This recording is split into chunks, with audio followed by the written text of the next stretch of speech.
ہم معاشرے کے اندر سارا زور، ساری توانائی اپنی ظاہری خوبصورتی پہ صرف کر دیتے ہیں، قیمتی لباس پہنتے ہیں، قیمتی کوٹ پہنتے ہیں، سر کے اوپر قیمتی سے قیمتی ٹوپی ہوتی ہے، امامہ ہوتا ہے، پاؤں کے اندر قیمتی سے قیمتی جوتے ہوتے ہیں، لیکن اندر کی خوبصورتی نہیں ہوتی۔ جیسے ہی انسان کسی کے ساتھ کوئی معاملہ کرتا ہے، اس کی زبان کھلتی ہے تو اندر سے بدبو آتی ہے، اس کے الفاظ کا چناؤ دوسرے انسان کو زخمی کر دیتا ہے، کسی کے ساتھ اس کی بات کا لہجہ، کسی کے ساتھ معاملات اسے چکنا چور کر دیتے ہیں۔ اس کی جو ظاہری خوبصورتی ہوتی ہے، اس کی ظاہری صورت کو دیکھ کر اس کا جو ایک امیج بنا ہوتا ہے وہ سارے کا سارا ضائع ہو جاتا ہے۔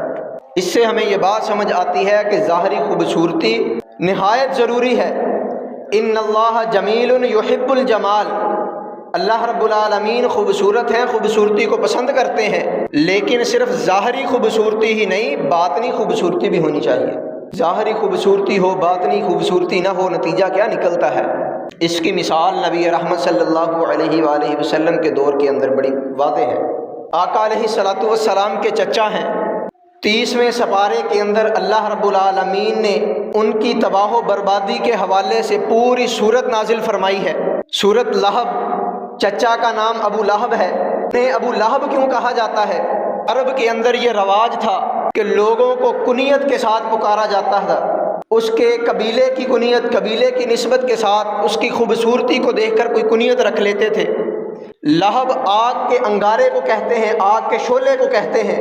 ابو لہب کا رنگ اتنا خوبصورت، اتنے حسین و جمیل، دیکھنے والے کو ایسے محسوس ہوتا کہ انسان جیسے دور سے چمکتے ہوئے، دمکتے ہوئے آگ کے کسی شعلے کو دیکھتا ہے، آگ کے کوئلے کو دیکھتا ہے۔ اتنی ظاہری خوبصورتی تھی، لیکن اندر کی خوبصورتی نہیں تھی۔ اللہ رب العالمین نے کیا فرمایا؟ تبت یدا ابی لہب وتب، تباہ و بربادی ہے، ہلاکت ہی ہلاکت ہے۔ لیکن اگر دوسری جانب دیکھ لیا جائے، حبشہ کا غلام ہے، کالا سیاہ رنگ ہے، بڑے بڑے ہونٹ ہیں، اگر کوئی انسان انہیں دیکھتا ہے تو ان کی خوبصورتی سے مرغوب نہیں ہوتا، ان کی طرف راغب نہیں ہوتا۔ نسل بھی غلام ہے، لیکن اندر کی خوبصورتی ہے، باطن پاک ہے، دل کے اندر حسد نہیں ہے، کینہ نہیں ہے، بغض نہیں ہے۔ نتیجہ کیا نکلتا ہے کہ اللہ رب العالمین اتنے بڑے انعام سے نوازتے ہیں کہ چلتے زمین پہ ہیں، چلنے کی آہٹ جنت کے اندر سنائی دیتی ہے۔ اس سے ہمیں یہ بات سمجھ آئی کہ بسا اوقات ظاہری خوبصورتی نہ بھی ہو، دنیا کے اندر کامیابی مل جائے گی، گزارا ہو جائے گا، آخرت کے اندر بھی گزارا ہو جائے گا۔ لیکن اگر دل صاف نہیں ہے، اگر دل کے اندر بغض بھرا ہوا ہے، دل کے اندر حسد ہے، کینہ ہے، اندر کی خوبصورتی نہیں ہے، اندر کی پاکیزگی نہیں ہے، اندر کی طہارت نہیں ہے، تو یقینی بات ہے نہ اس دنیا کے اندر کامیابی ملے گی، نہ آخرت کے اندر کامیابی ملے گی۔ بازار کے اندر چلے جائیں، مارکیٹوں کے اندر چلے جائیں، بڑے بڑے تاجر حضرات سے مل کے دیکھیں، آپ ان کے ساتھ بات کریں گے، ان کی زبان اتنی نرم، ان کا کردار، ان کا اخلاق اتنا اعلیٰ، اتنے میٹھے لہجے سے آپ کے ساتھ بات کریں گے۔ اور دوسری طرف اگر کوئی تاجر ناکام ہوتا ہے، کوئی کاروبار کرنے والا انسان ناکام ہوتا ہے، تو اکثر طور پہ دیکھا یہ گیا ہے کہ اس کی ناکامی کا سبب اس کی زبان بنتی ہے۔ ہر جگہ پر، ہر پلیٹ فارم پر یہی فارمولہ ہے۔ اللہ رب العالمین قرآن کریم فرقان حمید کے اندر بیان فرماتے ہیں، لَقَدْ كَانَ لَكُمْ فِي رَسُولِ اللَّهِ أُسْوَةٌ حَسَنَةٌ، لوگوں نبی رحمت صلی اللہ علیہ وسلم کی زندگی تمہارے لیے بڑی بہترین آئیڈیل ہے، نمونہ ہے۔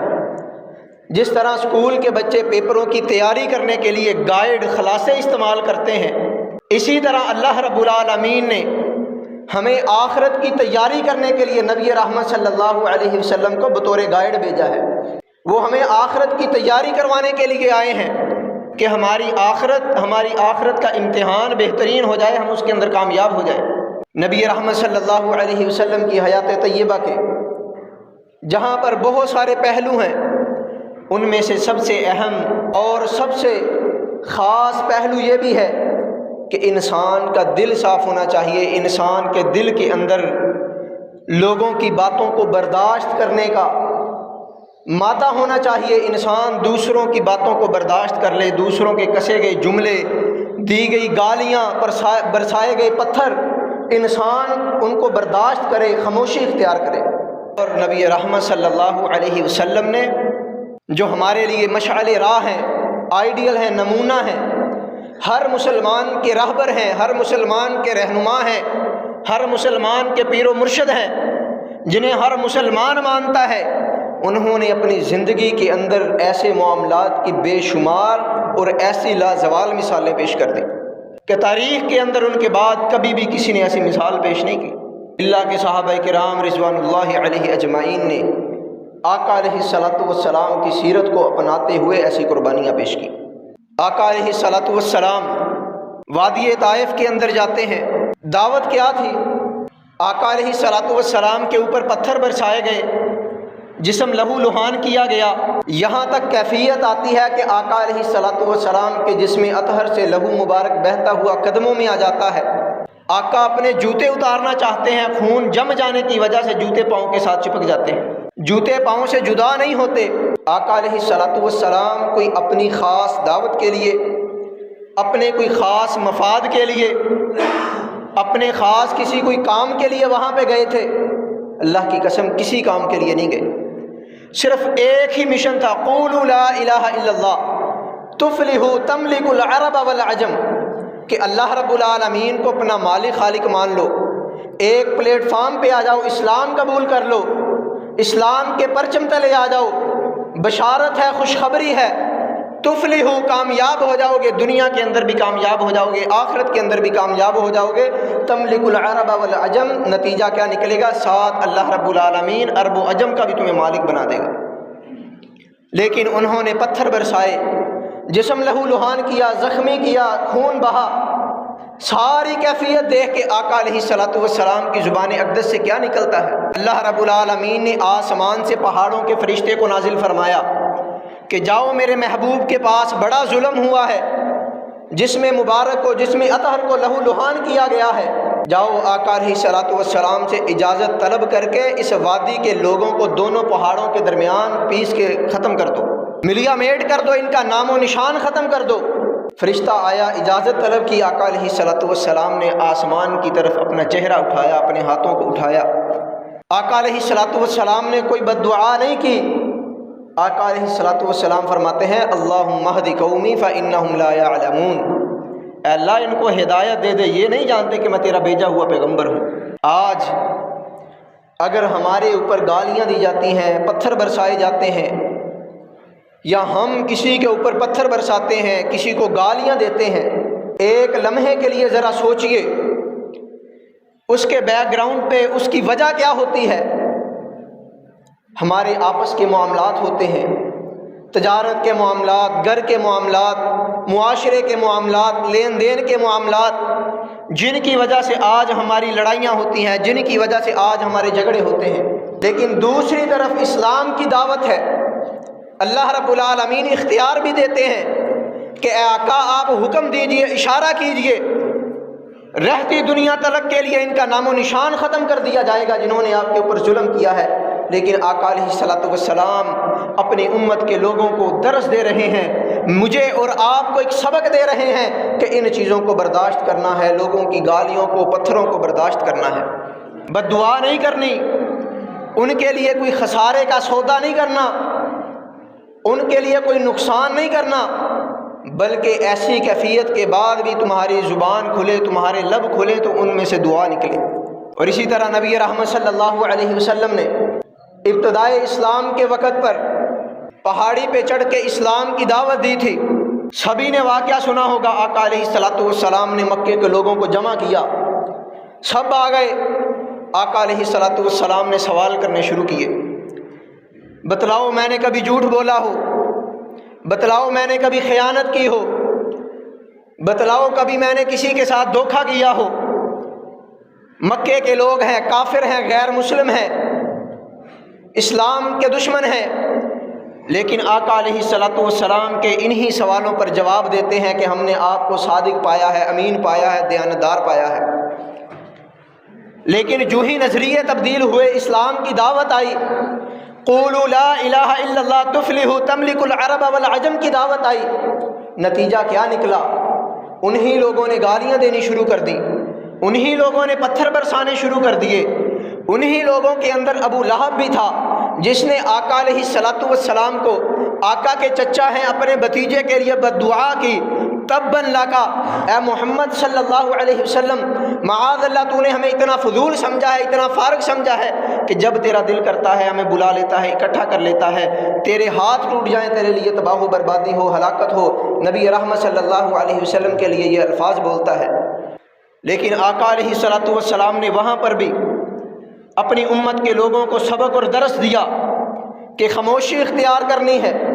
یہ کوئی عام اور ہلکا معاملہ نہیں تھا، اتنا سنگین معاملہ تھا کہ بیگانے تو بیگانے اپنے ہی دشمن بنے ہوئے تھے۔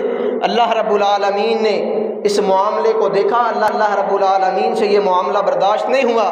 اللہ رب العالمین نے سورۃ لہب نازل فرمائی جس کے اندر پوری وضاحت اللہ رب العالمین نے بیان فرما دی، اور رہتی دنیا تلک کے لیے، قیامت تک کے لیے ہر انسان کے سامنے یہ بات واضح کر دی ہے کہ جو آقا علیہ الصلاۃ والسلام کا دشمن ہے اس کا یہ نتیجہ نکلے گا۔ لیکن اس ساری کیفیت کے باوجود بھی آقا علیہ الصلاۃ والسلام نے آگے سے جواب نہیں دیا، خاموشی اختیار کرتے ہیں۔ اور اسی طرح نبی رحمت صلی اللہ علیہ وسلم، ایک شخص کو پکڑ کے لایا گیا، مسجد نبوی کے ستون کے ساتھ باندھ دیا جاتا ہے۔ آقا علیہ الصلاۃ والسلام مسجد میں تشریف لائے، دیکھا مسجد کے ستون کے ساتھ ایک غیر مسلم باندھا ہوا ہے، پتہ چلا کون ہے، سمامہ بن اسال ہے، فلاں قبیلے کے سردار ہیں۔ آقا علیہ الصلاۃ والسلام نے کسی چیز کا مطالبہ نہیں کیا، دعوت پیش کی ہے، قولوا لا الہ الا اللہ تفلحوا تملک العرب والعجم، آؤ اسلام کو قبول کر لو، اللہ رب العالمین کو ایک مان لو، اسلام کے پرچم تلے آ جاؤ، تفلحوا، دنیا کی بھی کامیابی تمہارے مقدر چومے گی، آخرت کی کامیابی بھی تمہارے مقدر چومے گی، تملک العرب والعجم، ابھی تو ایک قبیلے کے سردار ہو، اس اسلام کی دعوت کو قبول کر لو، دنیا کے عرب و عجم کے سردار بن جاؤ گے، بادشاہ بن جاؤ گے، مالک بن جاؤ گے۔ لیکن اس کا آگے سے جواب کیا آتا ہے؟ وہ آقا علیہ الصلاۃ والسلام کی دعوت سننے کے بعد آقا علیہ الصلاۃ والسلام کو دھمکیاں دیتا ہے، آفر کرواتا ہے، اور آقا علیہ الصلاۃ والسلام کی توہین کرتا ہے، صحابہ کی توہین کرتا ہے۔ اس کے جملے کیا ہیں؟ وہ آقا علیہ الصلاۃ والسلام سے کہتا ہے کہ اگر مجھے قتل کرو گے تو یہ بات مت بھول جانا کہ میرے قبیلے کے لوگ خاموش بیٹھ جائیں گے، وہ آپ سے میرے خون کا بدلہ لے لیں گے، اور ساتھ ہی کہتا ہے کہ اگر تم مجھے چھوڑ دو گے، آفر دیتا ہے، تو میں ساری زندگی آپ کا احسان مند رہوں گا، جتنا راشن چاہے گا، جتنا مال چاہو گے اتنا مال مل جائے گا۔ اور آقا علیہ الصلاۃ والسلام سے کہتا ہے کہ اس دنیا کے اندر اگر میرے نزدیک سب سے برا چہرہ ہے تو معاذ اللہ محمد کریم صلی اللہ علیہ وسلم کا چہرہ ہے، اگر سب سے برے ساتھی ہیں تو معاذ اللہ آقا علیہ الصلاۃ والسلام کے ساتھی ہیں، اگر سب سے برا دین ہے، برا مذہب ہے تو مسلمانوں کا دین ہے، مسلمانوں کا مذہب ہے۔ اس سارے معاملے کے بعد آقا علیہ الصلاۃ والسلام کی کیا کیفیت ہوتی ہے؟ آقا علیہ الصلاۃ والسلام اس کی ساری باتیں سننے کے بعد مسکراتے ہیں، خاموشی کے ساتھ چلے جاتے ہیں، اسے کوئی جواب نہیں دیتے۔ دوسری نماز، تیسری نماز، 3 دن اسی طرح گزرتے ہیں۔ آقا علیہ الصلاۃ والسلام ہر نماز کے بعد اسے دعوت دیتے ہیں، یہی جواب آگے سے آتا ہے، توہین کی جاتی ہے، بار بار توہین کی جاتی ہے۔ اور پہلے دن سے ہی آقا علیہ الصلاۃ والسلام نے اس بات کا بھی اعلان فرمایا کہ یہ ہمارا مہمان ہے، اس کے کھانے کا اہتمام، اس کے کھانے کا انتظام میں محمد کریم صلی اللہ علیہ وسلم کے گھر سے کیا جائے گا، اس کے پینے کے لیے جو دودھ آئے گا وہ میں محمد کریم صلی اللہ علیہ وسلم کی اونٹنی کا دودھ ہوگا۔ 3 دن تک مسلسل آقا علیہ الصلاۃ والسلام کے گھر سے کھانا بھی آتا ہے، دودھ بھی آتا ہے، لیکن سامنے سے اس کا رد عمل کیا ہے؟ وہ آقا علیہ الصلاۃ والسلام کی توہین کرتا ہے، صحابہ کی توہین کرتا ہے، اسلام کی توہین کرتا ہے، دھمکیاں دیتا ہے، آفریں کرواتا ہے، رشوت دینے کی کوشش کرتا ہے۔ سارا معاملہ کرتا ہے، لیکن آقا علیہ الصلوۃ والسلام اپنی امت کے لوگوں کو درس دیتے ہیں، سبق دیتے ہیں کہ اپنے دل کے اندر برداشت کا مادہ پیدا کریں، اپنے دل کے اندر لوگوں کی باتوں کو دفن کرتے چلے جائیں، لوگوں کے کسے ہوئے جملوں کو، لوگوں کے برسائے گئے پتھروں کو اپنے دل کے اندر جگہ دیں، ان کے اندر دفن کرتے چلے جائیں۔ ایک دن آئے گا کہ وہی لوگ آ کے آپ کے قدموں میں بیٹھ جائیں گے۔ آقا علیہ الصلوۃ والسلام نے تیسرے دن سارے معاملے کے بعد اسے کھول دیا۔ آقا علیہ الصلوۃ والسلام فرماتے ہیں کہ اسے جانے دیا جائے۔ اسے کھول دیا، اسے کہا جاؤ تم آزاد ہو، چلے جاؤ۔ مسجد نبوی سے نکلے، گلی کی نکر پہ جاتے ہیں، کونے پہ جاتے ہیں۔ اللہ رب العالمین نے اس اخلاق کی وجہ سے، اس بڑے پن کی وجہ سے، اس بڑے دل کی وجہ سے ان کے دل کے اندر اسلام کی، آقا علیہ الصلوۃ والسلام کی محبت کو بھر دیا۔ واپس آئے، اسلام قبول کر لیا اور وہی جملے دہرائے۔ فرمانے لگے کہ اگر اس دنیا کائنات کے اندر میرے نزدیک اب کوئی حسین و جمیل چہرہ ہے تو محمد کریم صلی اللہ علیہ وسلم کا چہرہ ہے۔ اگر میرے نزدیک سب سے بہترین ساتھی کسی شخص کے ہیں تو محمد کریم صلی اللہ علیہ وسلم کے ساتھی ہیں۔ اگر آج کے بعد میرے نزدیک سب سے بہترین دین ہے تو دین اسلام ہے۔ ایک طرف سب سے برا چہرہ آقا علیہ الصلوۃ والسلام کا، دوسری طرف سب سے حسین چہرہ پھر آقا علیہ الصلوۃ والسلام کا۔ اس سارے سفر کے اندر، اس سارے معاملے کے اندر، اس منزل تک پہنچنے کے لیے جو رد عمل تھا نبی رحمت صلی اللہ علیہ وسلم کا، اگر پہلے دن اپنے آپ سے یہ سوال کیجیے، اگر نبی رحمت صلی اللہ علیہ وسلم پہلے دن کسی ایک صحابی کو اشارہ بھی کرتے کہ اس نے ہماری توہین کی ہے، گستاخی کی ہے، اسلام کی توہین کی ہے، اسے قتل کر دیا جائے، ایک لمحہ نہ لگتا اس کی گردن تن سے جدا کر دی جاتی۔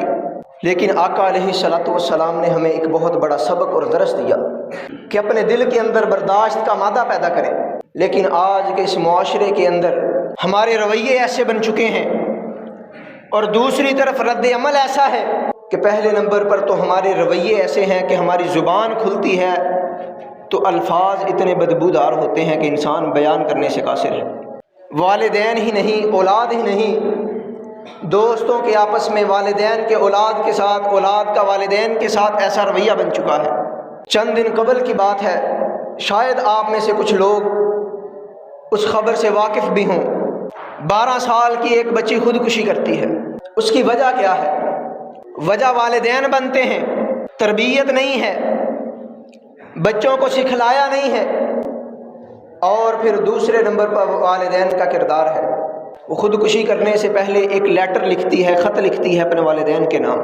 اگر حقیقتاً دیکھا جائے وہ لیٹر، وہ خط والدین کے لیے ہی نہیں بلکہ ہم سب کے لیے ایک زوردار تماچا ہے کہ آج ہمارا حقیقتاً مزاج، آج ہمارا حقیقتاً اخلاق ایسا بن چکا ہے۔ اولاد کے ساتھ، بھائیوں کے ساتھ، بہنوں کے ساتھ، گھر کے اہل خانہ کے ساتھ، افراد کے ساتھ، معاشرے کے لوگوں کے ساتھ ہمارا آج اخلاق ایسا بن چکا ہے۔ بہت ساری خبریں سوشل میڈیا کے ساتھ جو لوگ اٹیچ ہیں ان کے سامنے آتی ہوں گی۔ معمولی بات پہ قتل کر دیا جاتا ہے۔ آج کل معاذ اللہ معاشرے کے اندر قتل کو کوئی سمجھا ہی نہیں جاتا۔ ہلکی پھلکی بات پہ دو بھائی سالوں سال سے آپس میں ناراض ہیں، ایک دوسرے کے حال احوال سے واقف نہیں ہیں، چھوٹے بچوں کی وجہ سے لڑائی ہوتی ہے، بہن بھائیوں کے اندر جدائی ہو جاتی ہے، ہلکے پھلکے معاملے کی وجہ سے ہمسایوں کے ساتھ لڑائی ہو جاتی ہے، سالوں سال گزر جاتے ہیں، انسان ان کے ساتھ بات چیت کرنا گوارا نہیں کرتا۔ نبی رحمت صلی اللہ علیہ وسلم، اگر ہمسایوں کی بات کی جائے، صحابہ کرام رضوان اللہ علیہ اجمعین بیان فرماتے ہیں کہ آقا علیہ الصلوۃ والسلام نے ہمسایوں کے اتنے حقوق بیان فرمائے کہ ہمیں اس بات کا خدشہ لاحق ہو گیا کہ کہیں ایسا نہ ہو کہ ہمسایوں کو وراثت کے اندر بھی شامل کر دیا جائے۔ اور بسا اوقات ہمسایوں کا رویہ حقیقتاً بڑا تلخ ہوتا ہے، شاید اس سے زیادہ ہمسایوں کا رویہ اور مزاج تلخ نہیں ہو سکتا کہ نبی رحمت صلی اللہ علیہ وسلم کے گھر کے اندر ہنڈیاں پکتی ہے، یہودی ہمسائے ہیں، یہودیوں کا ساتھ ہے، کافر ہیں، وہ آقا علیہ الصلوۃ والسلام کے گھر کے اندر چھت کے اوپر سے ہنڈیا کے اندر کچرا پھینک دیتے ہیں۔ اس سے زیادہ سخت مزاج کیا ہو سکتا ہے؟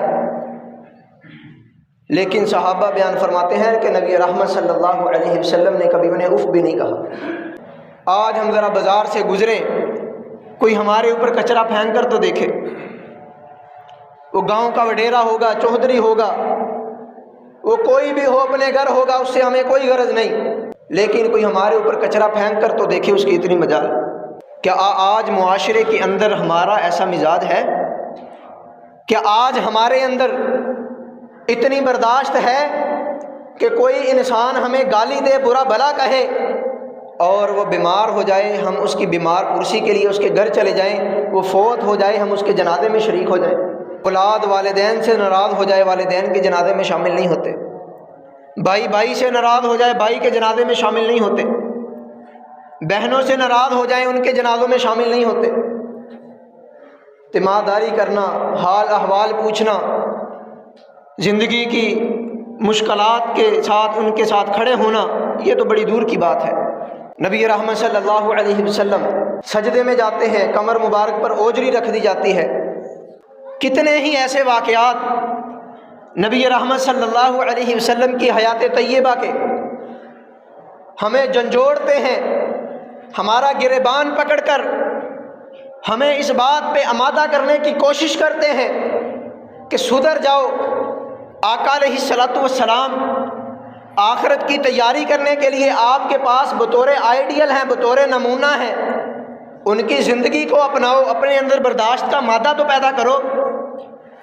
اگر انسان اپنے اندر برداشت کا مادہ پیدا کر لے، انسان دوسروں کی باتوں کو قبول کرنا شروع کر دے، یقینی بات ہے دنیا کے اندر کتنے ہی ایسے معاملات، کتنی ہی ایسی مشکلات ہیں جو انسان کی حل ہو جاتی ہیں۔ انسان کسی کے ساتھ تلخ کلامی ہو جاتی ہے، اگر انسان اسے قبول کر لیتا ہے، اسے برداشت کر لیتا ہے، خاموشی اختیار کر لیتا ہے،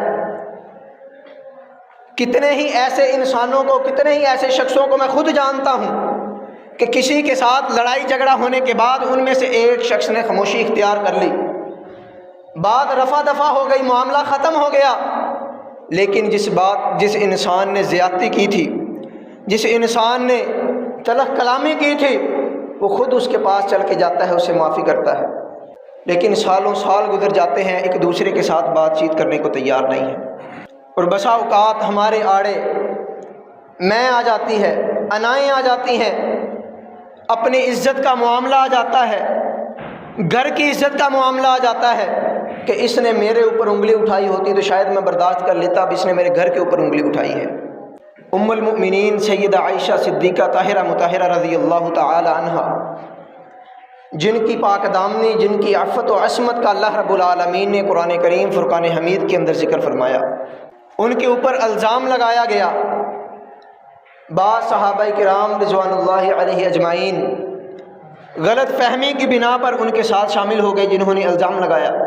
ان کے اندر سیدنا ابو بکر صدیق رضی اللہ تعالی عنہ کے خالہ زاد بھائی مستہ بنت اثاثہ رضی اللہ تعالی عنہ بھی شامل تھے، جن کی کفالت کا ذمہ سیدنا ابو بکر صدیق رضی اللہ تعالی عنہ نے لے رکھا تھا۔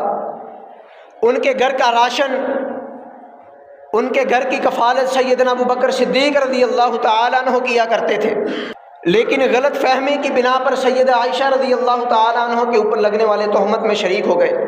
گھر کا معاملہ ہے، گھر کی عزت کا معاملہ ہے۔ سیدہ عائشہ صدیقہ رضی اللہ تعالی عنہ سیدنا ابو بکر صدیق رضی اللہ تعالی عنہ کی بیٹی ہیں، بیٹی کی عزت کا معاملہ ہے۔ معاشرے کے لوگ کیا کہیں گے اگر میں نے پھر بھی اسے راشن دیا؟ معاشرے کے لوگ کیا کہیں گے؟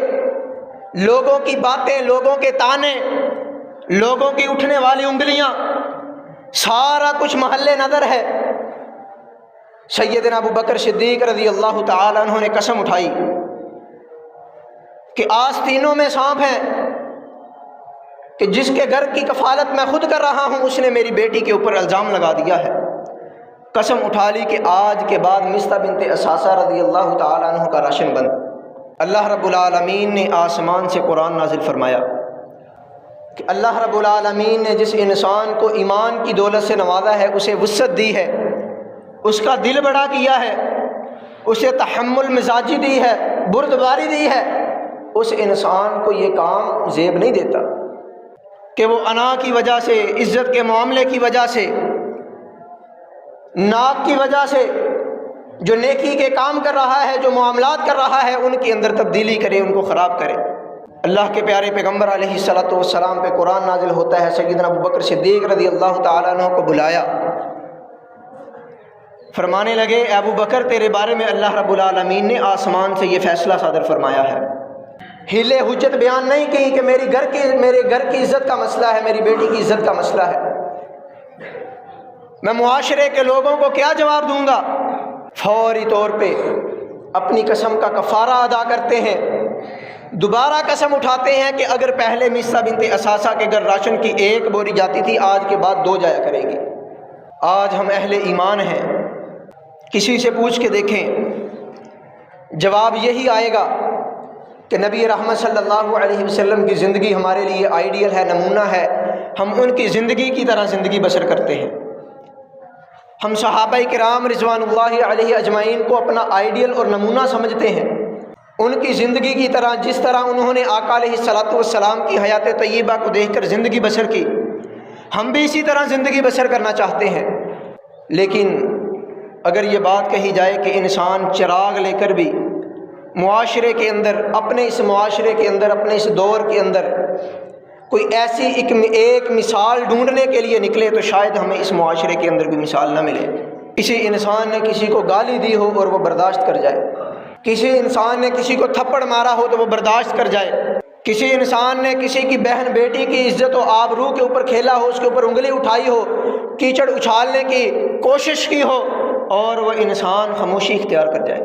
کورٹ کچہریاں بھری پڑی ہیں، کبھی زندگی میں فرصت ملے، چکر لگے، ان سے پوچھ کے دیکھیں کس وجہ سے لڑائی جھگڑا ہے۔ چھوٹے بچوں کی وجہ سے لڑائی جھگڑا ہوا ہے، بڑے آپس میں لڑ رہے ہیں، معمولی باتوں سے لڑائی جھگڑا ہوا ہے، بڑے اب اس کا خمیازہ بھگت رہے ہیں۔ قتل و غارت تک بات آتی ہے، غیرت کی وجہ سے، غیرت کے نام پہ، ناک کے نام پہ، عزت کے نام پہ کہاں تک ہم چلے جاتے ہیں۔ تو یہ ہمارے لیے لمحہ فکریہ ہے کہ کبھی زندگی میں ہم نے کوئی ایسا فیصلہ لیا ہو، کبھی زندگی میں ایسے موڑ پہ پہنچے ہوں۔ یقینی بات ہے ایسی مثالیں آج کے اس معاشرے کے اندر ڈھونڈنا بہت مشکل ہے۔ نتیجہ کلام یہ ہے، اپنے دل کے اندر ایک ایسا قبرستان بنا لیں جہاں پر آپ لوگوں کی گالیوں کو دفن کرتے چلے جائیں، جہاں پر آپ لوگوں کی اٹھائی گئی انگلیاں، کسے گئے جملے، برسائے گئے پتھر اپنے دل کے اندر دفن کرتے چلے جائیں۔ ایک نتیجہ آئے گا، جو لوگ آپ کے خلاف ہوں گے، آپ کو گالیاں دینے والے ہوں گے، آپ کے اوپر پتھر برسانے والے ہوں گے، اللہ رب العالمین ان کے دلوں کے اندر آپ کے لیے محبت پیدا کر دیں گے۔ وہی لوگ آپ کے ساتھ کھڑے ہوں گے، وہی لوگ آپ کے شانہ بشانہ ہوں گے، وہی لوگ آپ کی دعوت کو بھی قبول کرنے والے ہوں گے، وہی لوگ آپ کی باتوں کو بھی سننے والے ہوں گے۔ تو ہمارے لیے یہ لمحہ فکریہ ہے کہ ہم اپنا دل بڑا کر لیں، اپنے دل کے اندر کشادگی، وسعت پیدا کر لیں، لوگوں کی باتوں کو برداشت کرنے کا مادہ پیدا کر لیں، تاکہ معاشرے کا نظام درست ہو جائے، معاشرے کے اندر ہمارا حسن اتفاق ہو، ایک دوسرے کے ساتھ حسن سلوک ہو۔ اللہ رب العالمین جو کچھ سنا سنایا اس پہ عمل پیرا ہونے کی توفیق عطا فرمائے۔ وَأَقُولُ قَوْلِي هَذَا أَسْتَغْفِرُ اللَّهَ لِي وَلَكُمْ وَلِسَائِرِ الْمُؤْمِنِينَ۔